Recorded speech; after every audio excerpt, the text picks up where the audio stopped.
The rancher noticed whip marks on his black cook as she silently ladled stew. What he did next shocked the West. "Good Lord, who did this to you?" he gasped, his calloused hands trembling.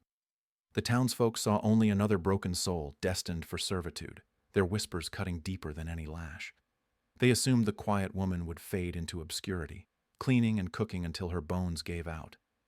But the weathered cattleman recognized something unsettling in her refined posture, the way she moved like someone accustomed to giving orders rather than taking them. Hidden beneath her humble facade lay secrets that could destroy the corrupt sheriff who delivered her like damaged goods. Her elegant undergarments and mysterious 30-day deadline suggested a life far beyond this dusty nowhere. Would her dangerous past consume them both? Or would an unlikely alliance shatter the very foundations of their unforgiving frontier town? Before we continue, comment where you are tuning in from. Perhaps we will publish a story there. The wagon wheels kicked up clouds of dust as they rolled into Cedar Ridge. Amara Valete sat straight-backed despite the rough wooden seat, her calloused hands folded in her lap. The other passengers had shifted away from her during the long journey, their sideways glances speaking volumes. Sheriff Lou Dawes waited at the general store, his badge catching the late afternoon sun. His pale eyes assessed Amara like livestock at auction. The wagon driver barely looked at her as she climbed down, her single cloth bag clutched tight. "This the one?" Dawes asked. "That's her. Paid passage from Sacramento." Dawes nodded and gestured for Amara to follow. She walked behind him through the main street, aware of curtains twitching in windows. A woman sweeping her porch stopped mid-motion to stare. Two men outside the saloon paused their conversation. "Where exactly are we going?" Amara's voice carried an unexpected refinement that made Dawes turn. "Graves Ranch. You'll work as cook, room and board, small wages. Better than you deserve." The words stung, but Amara kept walking. She'd endured worse. Samson Graves emerged from his barn as they approached. His weathered face showed surprise at the visitor. Hay clung to his shirt sleeves and his boots were caked with mud. He looked like a man trying to hold too much together with too little help. "Sheriff, this about the cook position?" "Found you someone. Amara here needs honest work." Dawes emphasized the word needs in a way that suggested charity rather than employment. Samson studied her face. Something about her bearing didn't match Dawes' implications. She met his gaze directly, no hint of submission in her dark eyes. "You have experience cooking for ranch hands?" "I can prepare meals for any number of people." Again, that refined speech pattern. Dawes stepped closer to Samson. "Listen, Graves. She's had some trouble. Needs guidance. Keep her busy. Keep her here. Understand?" The warning carried weight. Samson nodded slowly, though questions flickered across his features. "Rooms behind the kitchen. Meals at dawn, noon, and sunset. Can you handle that?" "Yes, sir." Dawes mounted his horse. "I'll check on things regular. Make sure everything stays peaceful." After he rode away, Samson showed Amara to her quarters.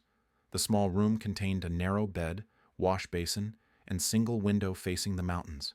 She set her bag on the wooden chest and surveyed the space without complaint. "Breakfast at 5, Samson said. "Coffee first, then whatever you can manage with what's in the pantry." That evening, Amara explored the kitchen. The previous cook had left behind basic supplies but little imagination. She found flour, salt pork, beans, and dried vegetables. Working by lamplight, she prepared a simple but well-seasoned stew. When Samson tasted it the next morning, his eyebrows rose. The flavors were complex, expertly balanced. This wasn't frontier cooking. "Where'd you learn to cook like this?" Amara hesitated. "Here and there." Over the following days, a pattern emerged. Townspeople treated Amara with casual cruelty disguised as Christian charity. The preacher's wife brought old clothes with exaggerated kindness.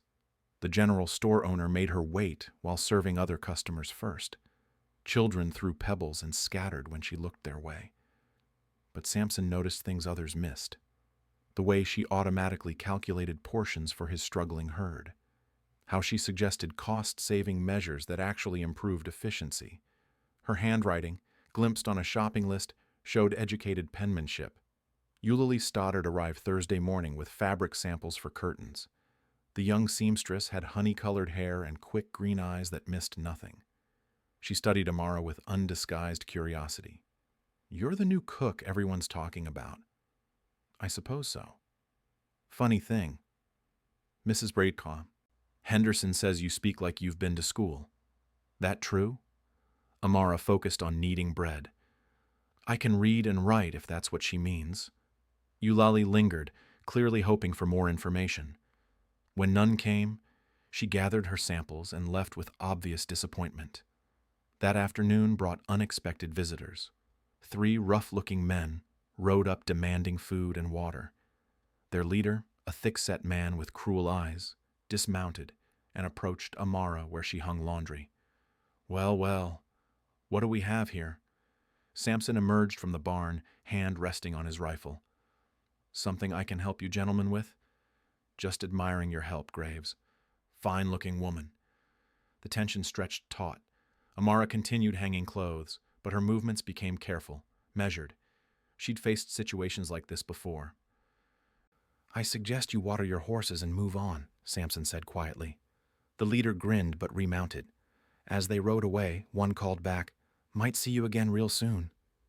That evening, Samson found Amara in the kitchen preparing dinner. She moved with unusual stiffness, favoring her left shoulder. When she reached for a high shelf, her shawl shifted. Raw welts crossed her back in parallel lines, recent, deep enough to have bled. The ladle clattered to the floor. "Good Lord, Amara! Who did this to you?"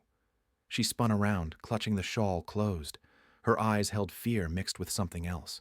Resignation, perhaps, or calculation. "It's nothing, Mr. Graves."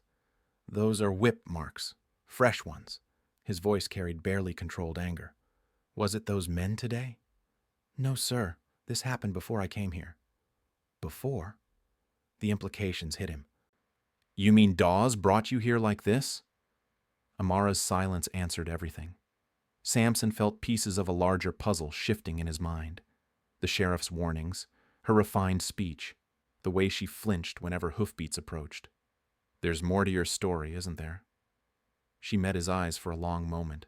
When she spoke, her voice carried a weight of hidden truths and desperate gambles. "Mr. Graves, there are things you don't understand. Things that could put you in danger just for knowing them." "What kind of things?" "The kind that get people killed." Samson couldn't sleep that night. The image of those welts burned in his mind. He'd seen men beaten for cattle rustling, for cheating at cards, for a dozen frontier crimes. But this felt different, calculated, personal. At dawn, he found Amara already preparing breakfast.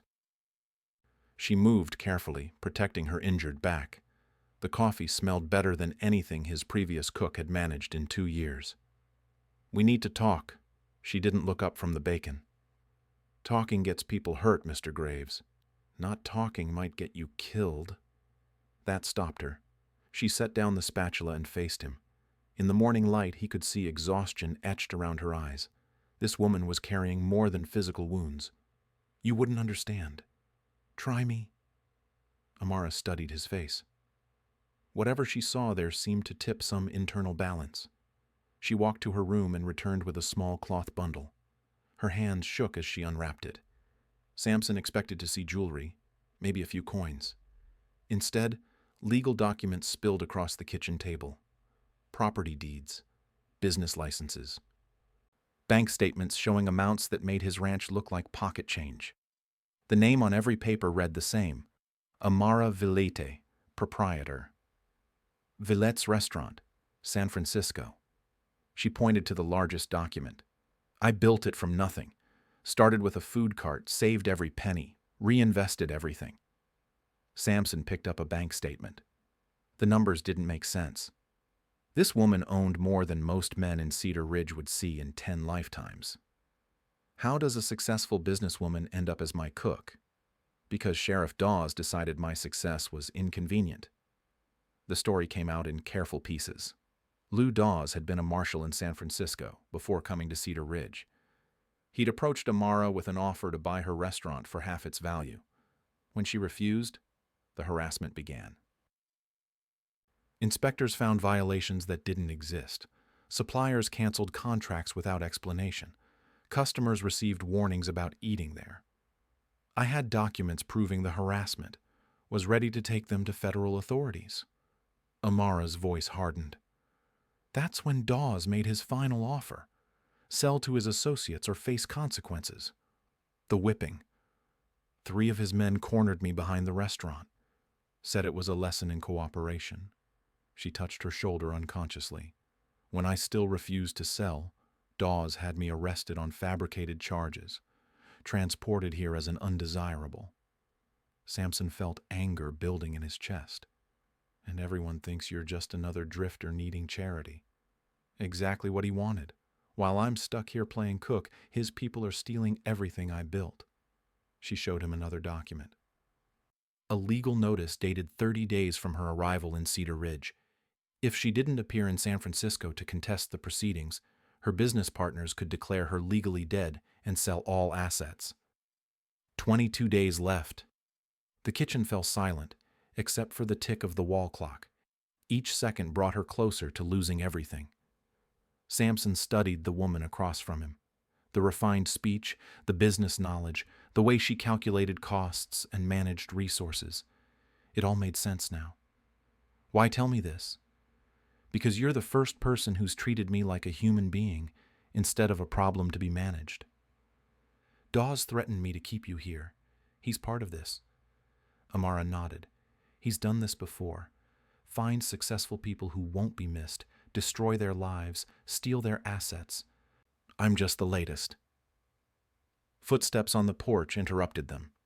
Samson quickly gathered the documents as Eulalie Stoddard appeared at the kitchen door. Her cheerful expression faded when she saw their tense faces. I brought those curtain samples you wanted. She set down her sewing basket. Everything all right? Fine, Samson said too quickly. Eulalie's sharp eyes moved between them. Funny thing, was talking to Mrs. Patterson yesterday.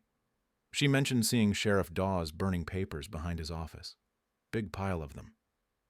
Amara and Samson exchanged glances, evidence being destroyed.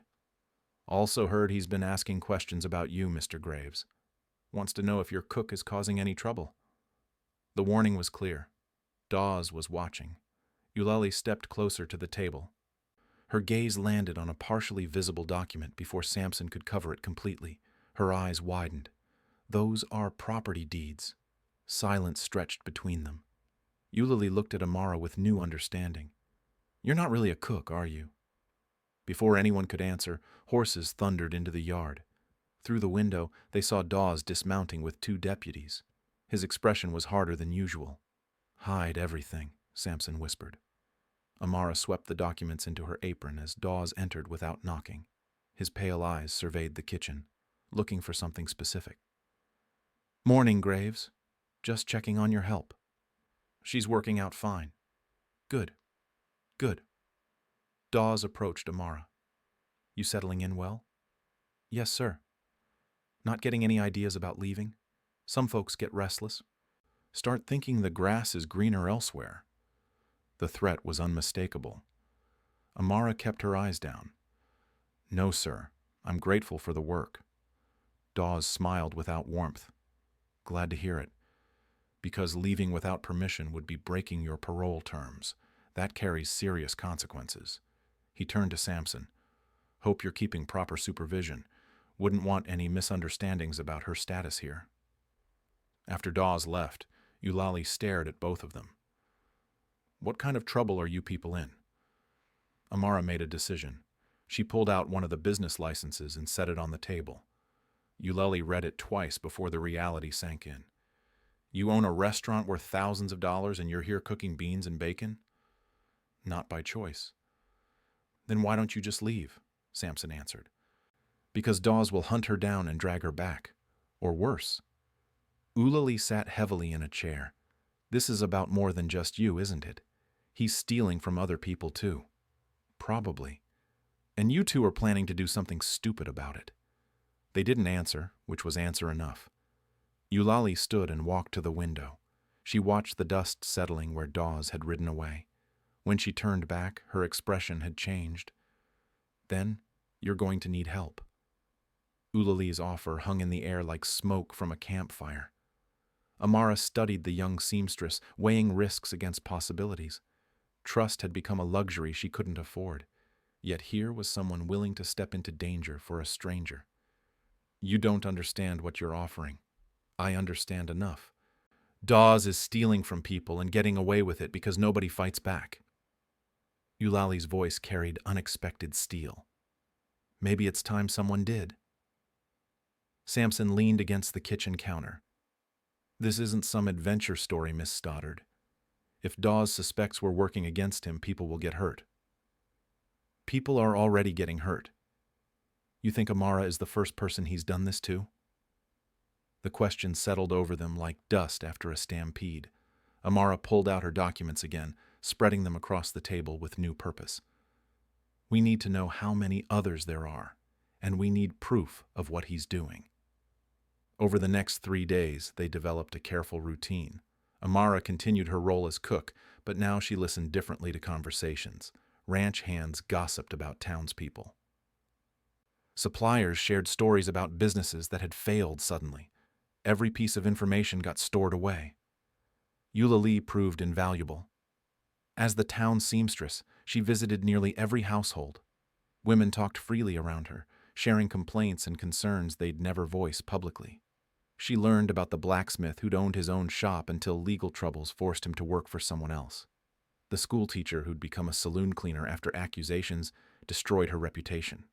Samson used his standing as a longtime rancher to ask casual questions. Which families had left town suddenly? Who had Dawes helped with their problems? The answers painted a disturbing pattern. At least 6 people in the past 2 years, he reported during one of their secret meetings. All of them had something Dawes or his associates wanted. Property, businesses, skills. Amara nodded grimly. The method is always the same. Legal harassment, fabricated charges, forced relocation or labor. By the time anyone realizes what happened, the victims are gone and the assets are transferred. How do we prove it? We need his records, financial documents, correspondence, anything that shows the pattern. Eulalie set down her coffee cup. I might be able to help with that. Mrs. Dawes hired me to make new curtains for their house. I could look around while I'm measuring windows. Too dangerous, Samson said immediately. Everything we're doing is dangerous. At least this way we might actually find something useful. That afternoon, Amara demonstrated why she'd built a successful business empire. She reorganized Samson's entire ranch operation in 2 hours. New schedules for feeding cattle, better rotation of grazing areas, streamlined supply ordering that would save him hundreds of dollars. Where did you learn all this? Samson watched her sketch out improved barn layouts with professional precision. Same principles as running a restaurant. Efficiency, cost control, planning ahead. She looked up from her drawings. I started with nothing, Mr. Graves. Had to learn fast or fail fast. Tell me about that. Amara's expression grew distant. Came west with my family when I was 16. Lost them to fever the first winter. Had 2 choices, give up or fight. She shrugged. Fighting seemed more interesting. So, you started with a food cart. Borrowed money for ingredients, cooked what I knew, learned what I didn't, saved every penny, reinvested everything. Took 5 years to afford a real location. Pride crept into her voice. By year 10, I owned the whole block. Samson understood now why Dawes had targeted her. Success like that threatened men who preferred the world to stay predictable. Eulalie returned that evening with disturbing news. She'd found documents in Dawes's study, but couldn't get close enough to read them properly. However, she'd overheard a conversation between Dawes and his wife. They're expecting visitors next week, someone important from San Francisco. Amara went very still. What kind of visitors? Business associates, from what I could tell. Something about finalizing paperwork. The deadline. 18 days left, and Dawes's people were coming to complete the theft of her restaurant. Amara felt the walls closing in. We need to move faster. Samson shook his head. We need to be smarter. Rushing gets people caught. Being careful gets people robbed. Their argument was interrupted by hoofbeats in the yard. Not Dawes this time, but 3 men Amara recognized with a chill. The same ones who'd delivered her beating in San Francisco. "Back door," Sampson whispered. "Now!" But it was too late. The leader kicked open the kitchen door just as they scrambled to hide the documents. His scarred face split into an ugly grin. "Well, well. Having a little meeting, are we?" 2 more men entered behind him. All 3 carried guns, though they didn't draw them yet. The threat was clear enough. "Evening, Graves. Mind if we join your conversation?" Sampson stepped protectively in front of Amara and Eulalie. "You're trespassing. Just being neighborly." "Sheriff sent us to check on his investment." The leader's eyes fixed on Amara. "Make sure she's not getting any foolish ideas." Amara forced herself to meet his gaze. These men had beaten her once for refusing to surrender her life's work. They'd do it again without hesitation. But something had changed since that night in San Francisco. She wasn't alone anymore, and she'd learned that sometimes the best defense was a calculated offense. "I'm not going anywhere." "Smart girl. Keep thinking that way and everybody stays healthy." After they left, the kitchen felt smaller, more dangerous. Eulalie's hands shook as she poured herself water. "They know we're planning something."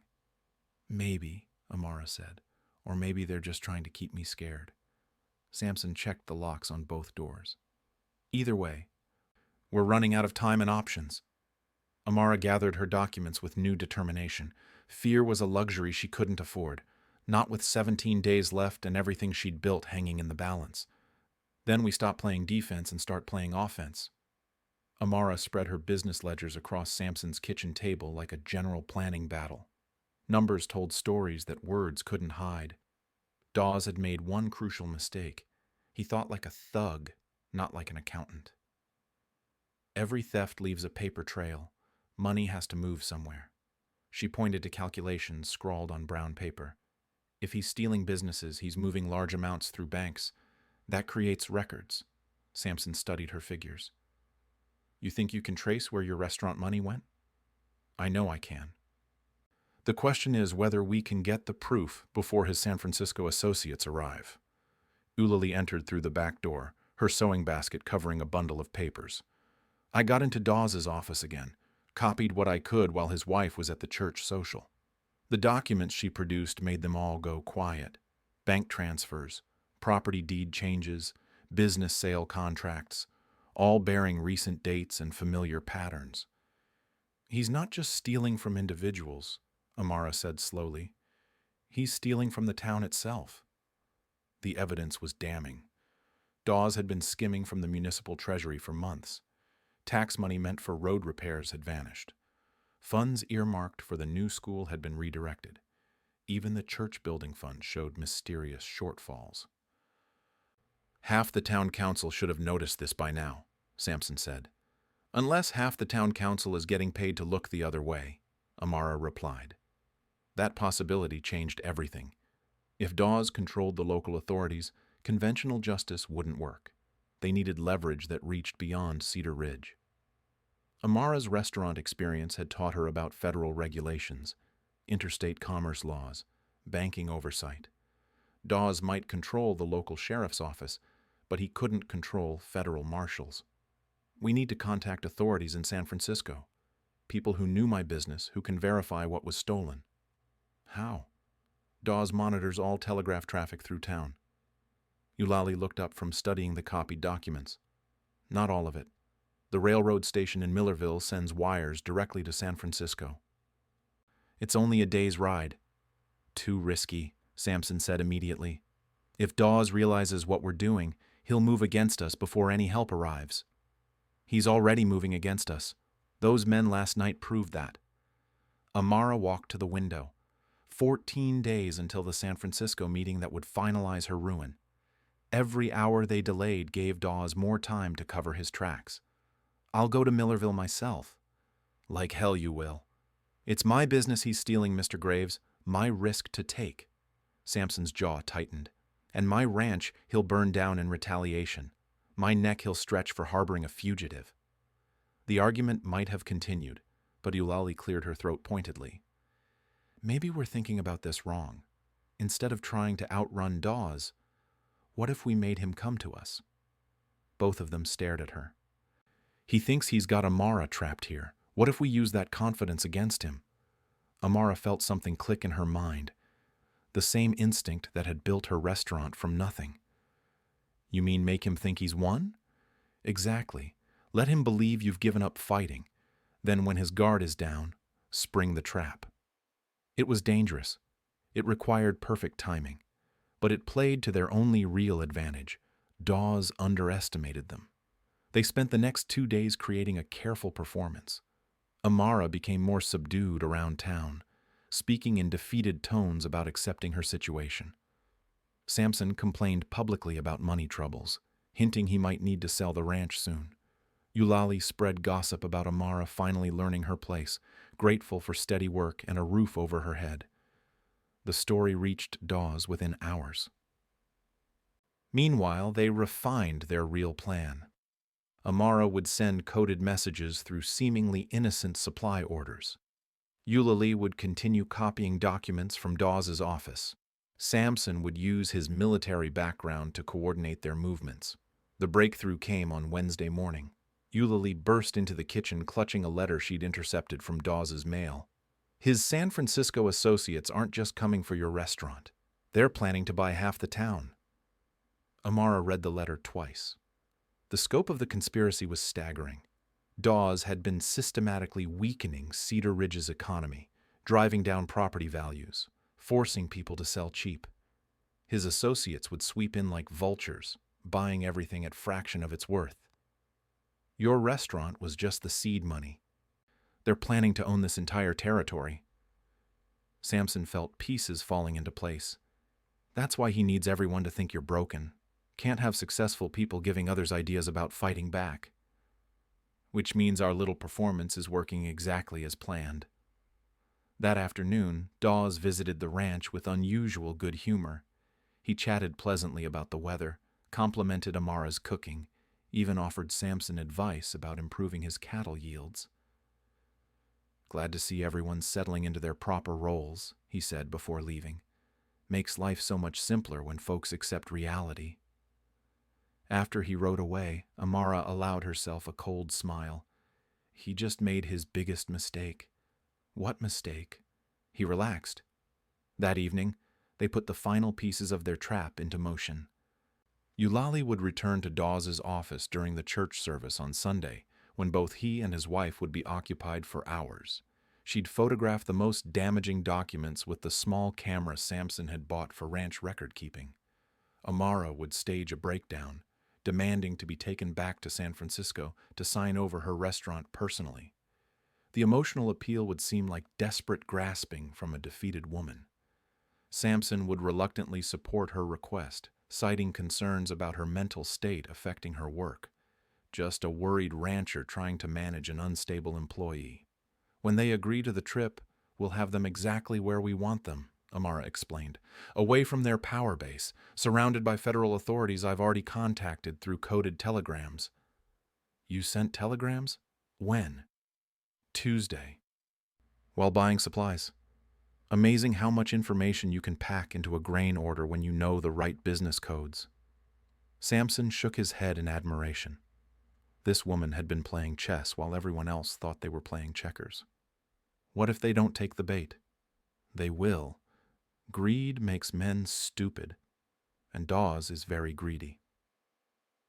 Sunday morning arrived with clear skies and perfect timing. As church bells rang across Cedar Ridge, 3 unlikely allies prepared to bring down a corrupt system that had thrived on darkness and fear.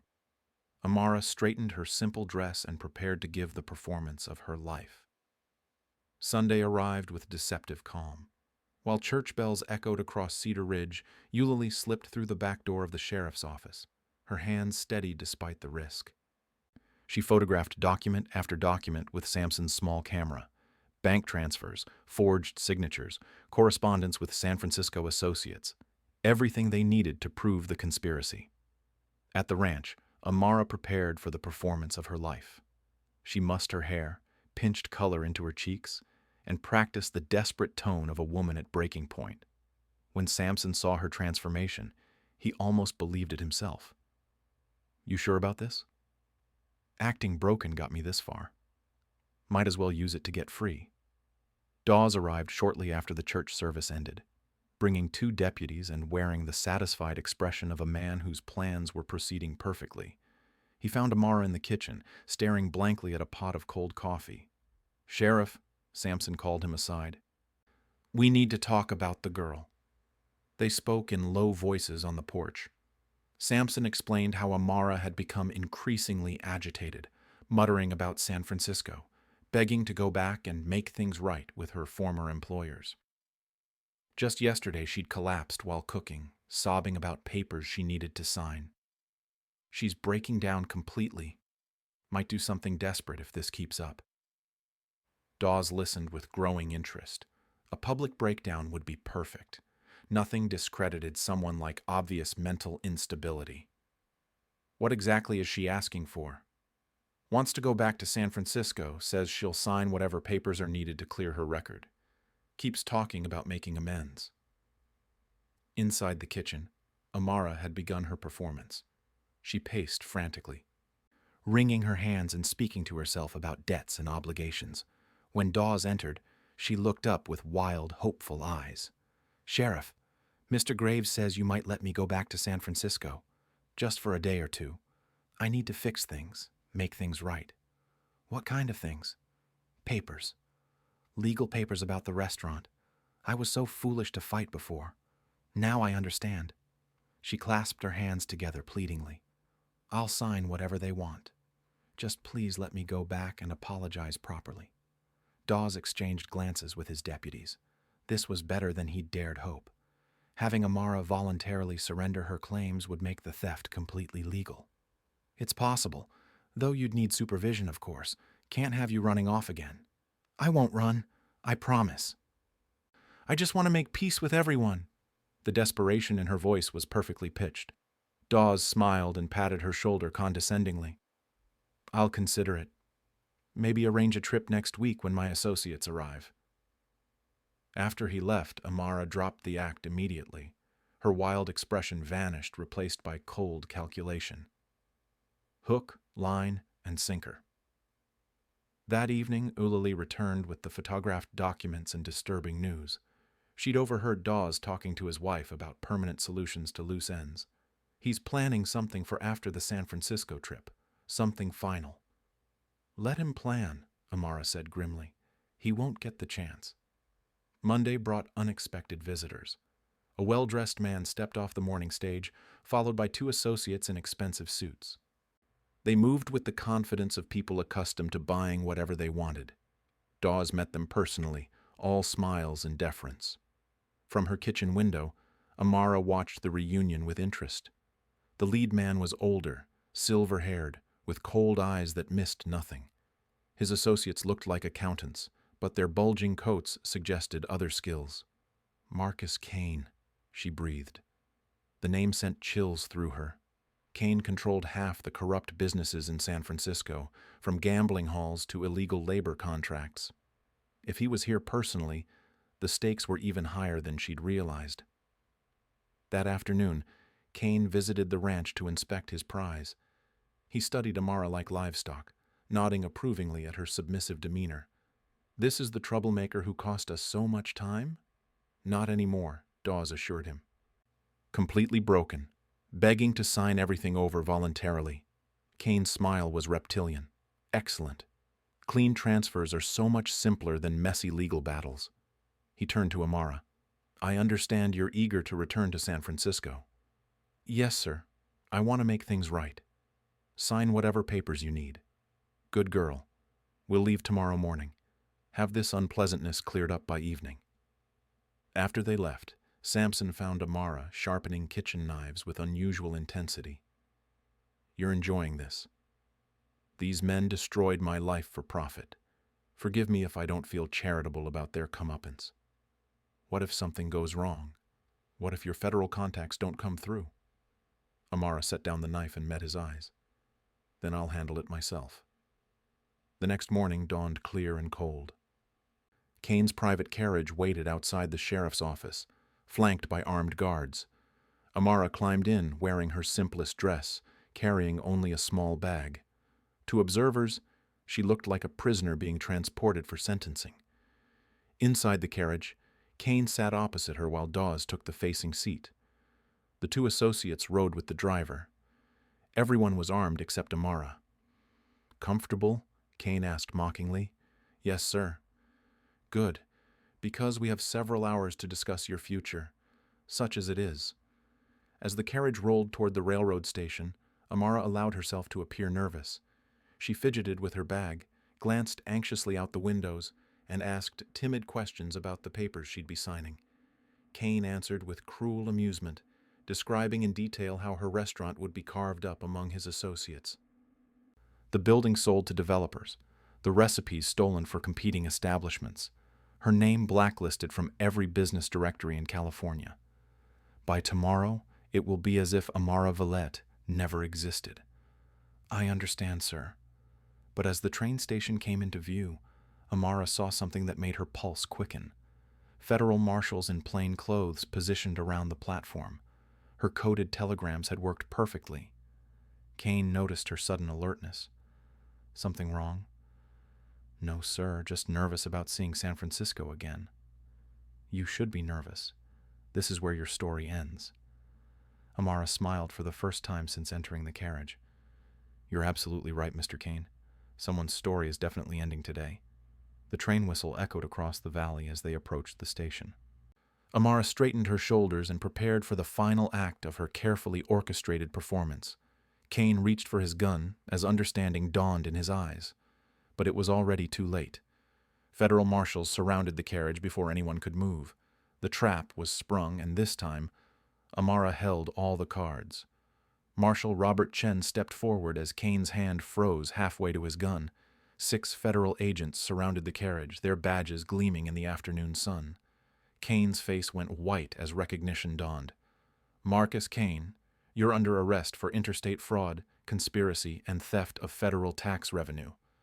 Dawes lunged for his weapon but found himself staring down the barrel of a marshal's rifle. His deputies, outnumbered and outgunned, raised their hands without a fight. Amara stepped gracefully from the carriage, no longer the broken woman who'd entered it hours earlier. Her posture straightened, her voice carried authority, and her eyes held the steel that had built an empire. "Gentlemen, I believe you'll find all the evidence you need in Mr. Kane's briefcase, along with the documents I've been collecting these past weeks." Kane stared at her in shock. "You're supposed to be nobody, a defeated cook." "I'm Amara Villetti, owner of the most successful restaurant chain on the West Coast, and you just confessed to stealing it." Marshal Chen smiled as his men found briefcases full of forged documents, stolen property deeds, and detailed plans for the Cedar Ridge takeover. Everything they needed to dismantle the entire corruption network. "Miss Villette has been working with federal authorities for months. Every conversation you've had with her has been documented. Every crime you've described has been recorded." Dawes finally understood the scope of his mistake. "You were never broken. I was beaten. I was threatened. I was transported against my will." Amara's voice carried quiet fury. "But broken? Never." As the prisoners were loaded into federal wagons, Marshal Chen handed Amara a leather portfolio. Inside were the restored deeds to all her properties, along with documentation of damages that would triple her original holdings. "Your restaurant is waiting for you, Miss Villette, along with several new investors who are very interested in expansion." The train ride to San Francisco felt like awakening from a nightmare. Amara sat in a first-class compartment, wearing the elegant dress she'd hidden in her cook's bundle. She looked like what she'd always been, a successful businesswoman temporarily displaced by criminals. In Cedar Ridge, the arrests sent shockwaves through the community. Sampson found himself fielding questions from townspeople who suddenly realized their quiet cook had been someone extraordinary. The blacksmith who'd lost his shop discovered his property illegally seized. The former teacher learned her dismissal was based on fabricated charges. Eulalie became an instant celebrity, the brave seamstress who'd helped expose corruption. She parlayed the attention into a thriving business, with orders pouring in from surrounding towns. Her courage had transformed her from small-town seamstress to regional entrepreneur. 3 weeks later, Amara returned to Cedar Ridge for the trials. She stepped off the stage wearing a tailored traveling suit that cost more than most people earned in a year. The same townspeople who'd treated her with casual cruelty now scrambled to greet her with obsequious respect. She ignored them completely. At Samson's ranch, she found him implementing all the improvements she'd suggested. The operation ran with military precision, costs had dropped dramatically, and profits were up 30%. He greeted her with genuine warmth, the only person unchanged by her revelation. How does it feel being famous? Exhausting, but profitable. She smiled and handed him a business proposal. I'm opening a restaurant supply company. Want to be my first cattle supplier? The contract terms were generous, guaranteeing him steady income for years. More importantly, it represented partnership between equals, built on mutual respect rather than circumstances. Why me? Because you treated me like a person when everyone else saw a problem to be managed. During the trials, Amara's testimony destroyed Cain's organization completely. Dozens of victims across 3 states came forward with similar stories. The federal investigation uncovered corruption reaching into state government, banking institutions, and railroad companies. Cain received 20 years in federal prison. Dawes got 15. Their associates faced sentences ranging from 5 to 12 years. More importantly, all stolen properties were returned to rightful owners, and victims received substantial compensation. The former blacksmith reopened his shop with federal assistance. The displaced teacher started a new school. Other victims rebuilt their lives with renewed confidence and legal protection against future exploitation. Cedar Ridge transformed from a corrupt backwater into a model community. New businesses opened. Federal oversight ensured fair law enforcement. The town council, purged of Cain's associates, implemented policies protecting individual rights regardless of background. 6 months after the trials, Amara stood in her flagship San Francisco restaurant, reviewing expansion plans. Her empire had grown beyond anything she'd imagined before the ordeal. Adversity had forged her into something stronger. A photograph on her desk showed an unlikely group: herself, Samson, and Eulalie standing outside the courthouse after Cain's sentencing. 3 people from different worlds, united by shared principles and mutual respect. Eulalie's latest letter described her thriving business and engagement to the reformed blacksmith. She'd discovered that courage, once found, became habit-forming. Samson's reports showed continued ranch improvements and growing prosperity. He'd become an advocate for fair treatment, using his influence to help other displaced people find legitimate employment. The story of the cook who owned a restaurant empire became legend throughout the territory. But for those who lived it, the real victory was simpler. Justice achieved through intelligence, dignity maintained under pressure, and community transformed through individual courage. Amara closed the letter and returned to her ledgers. Tomorrow brought new challenges, new opportunities to build something lasting from temporary setbacks. She'd learned that true strength wasn't avoiding defeat, but rising from it with purpose intact. Outside her windows, San Francisco bustled with evening activity. Inside her restaurant, customers enjoyed meals prepared according to recipes she'd protected through months of pretending to be powerless. Power, she'd discovered, wasn't what others gave you. It was what you refused to let them take away.